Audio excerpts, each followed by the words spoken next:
John Eustace has just conducted his pre-match press conference with BBC Radio Derby and Rams TV, heading into the fixture versus Burnley tomorrow night at Pride Park Stadium. And it's going to be a really, really important one as Derby County look to bounce back from defeat for the first time in a while, really. It's 4 games on the spin that we won heading into Swansea. It's the first defeat since Middlesbrough, which was a couple of months ago, which is obviously really, really important for that Derby County heading into this Burnley game bounce back really well. And I've picked out some of the key talking points, some discussion around the likes of Lennon Wilden, Callum Elder, and the likes of Caden Jackson. Now, obviously, when heading into this game, John Eustace was keen to mention that he's really, really keen for the squad to bounce back and not get too downbeat after the result, because coming into the dressing room after the game, he felt as if the squad owned up to the situation that they found themselves in, and with that situation of the cross that came in, it was too easy to let the cross in.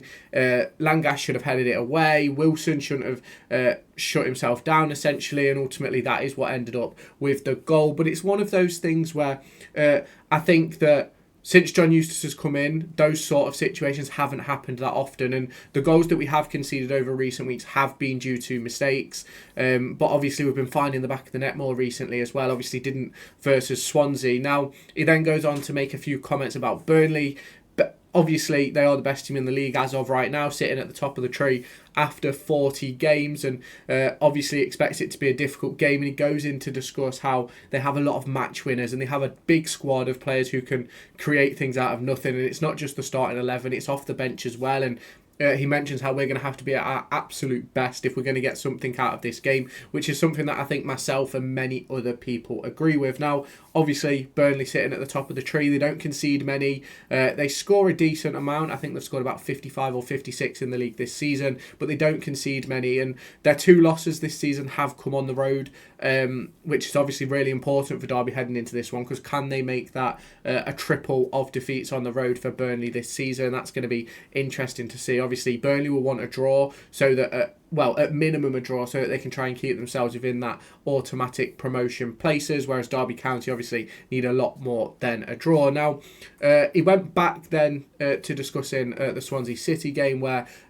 he basically turned around and said that all the players and the coaching staff all agreed that the goal wasn't how they've defended over the course of recent weeks, and that they needed to be better, and that he then went on to express the desire to get back to the basics. And I think that's what we were doing really well up until that Swansea game, and it was literally just that 20-second spell of letting the guy get back onto, I think it was onto his right foot to put the cross in.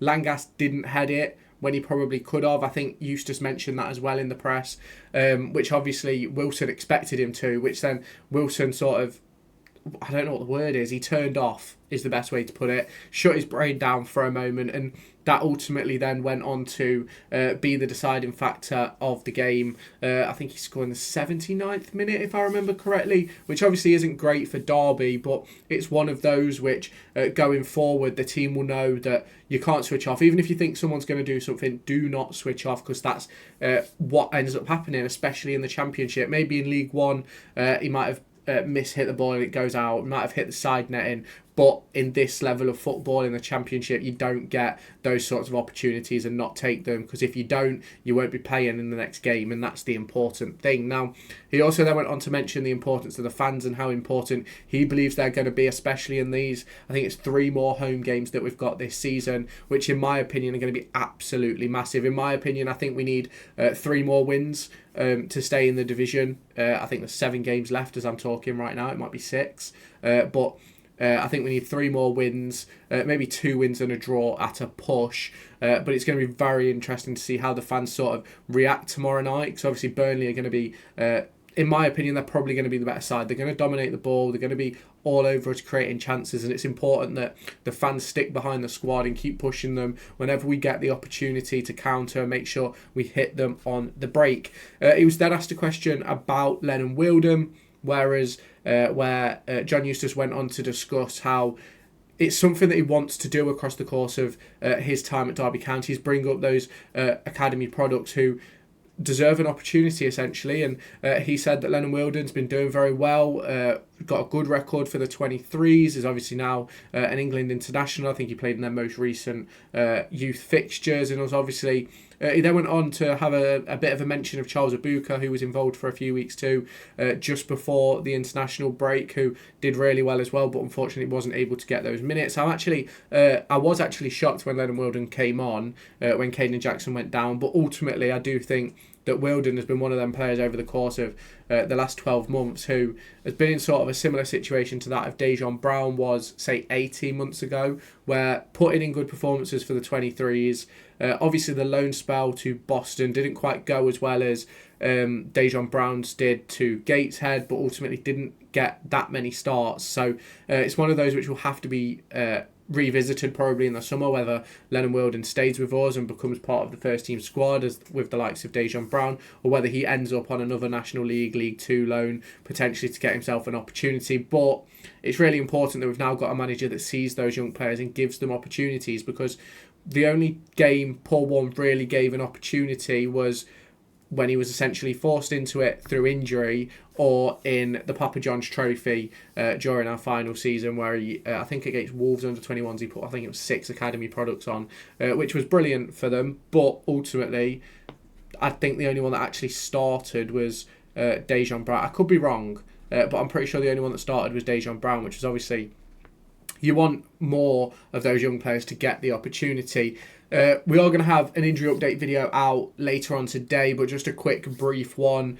Later on today, tomorrow morning, sorry, but just a quick brief one. Callum Elder is getting better. Not 100% sure if he'll be fit enough to play tomorrow, but is progressing. Sondre Langas is still playing through the pain barrier. He's currently on a ton of painkillers and using a lot of ice for his knee to get through this moment. Now, obviously, he did obviously have a mention for Caden Jackson, Craig Forsyth. He says that Jackson's work rate at the weekend was excellent, which I don't think many people would deny. I just think his footballing ability and confidence just isn't quite where it needs to be at the moment. And I do think it's a confidence thing with Caden Jackson. I think if you look back to previous players Derby County have had, Mate Vidra, Tom Lawrence, Tom Ince, even Harry Wilson on occasion. I'm not saying that Jackson's as good as those, don't get me wrong, but ultimately, when they were lacking confidence, they were poor as well. When certain situations weren't going for them, they were poor as well. And I do think that with wingers and strikers, it's all about confidence. It's all about,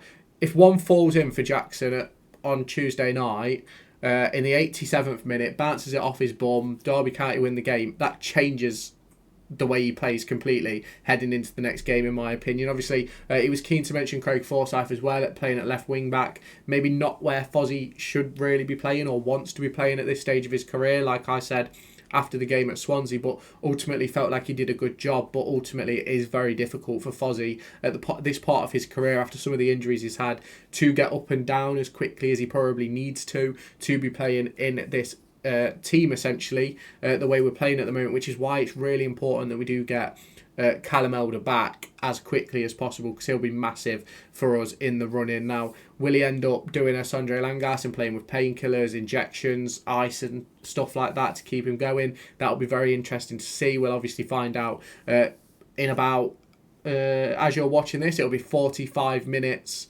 24 hours and 45 minutes, we'll find out if Callum Elder is playing and available.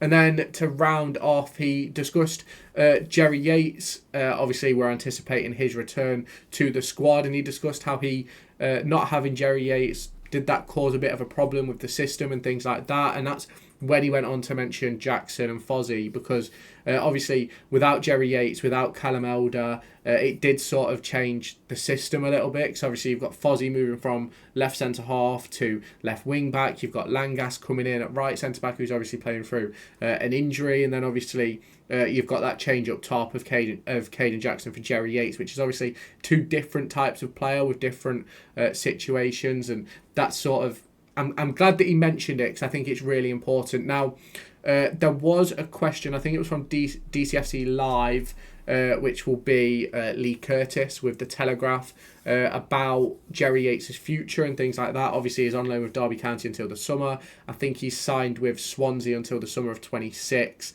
with an option of an extra year. Now, he will address that in the summer, is what he says, and in my opinion, I do think Jerry Yates will go back to Swansea. I don't think we'll sign him. I think we'll go elsewhere. Now, I wouldn't be opposed to signing Jerry Yates. I think he's got some good qualities that you can have in a player.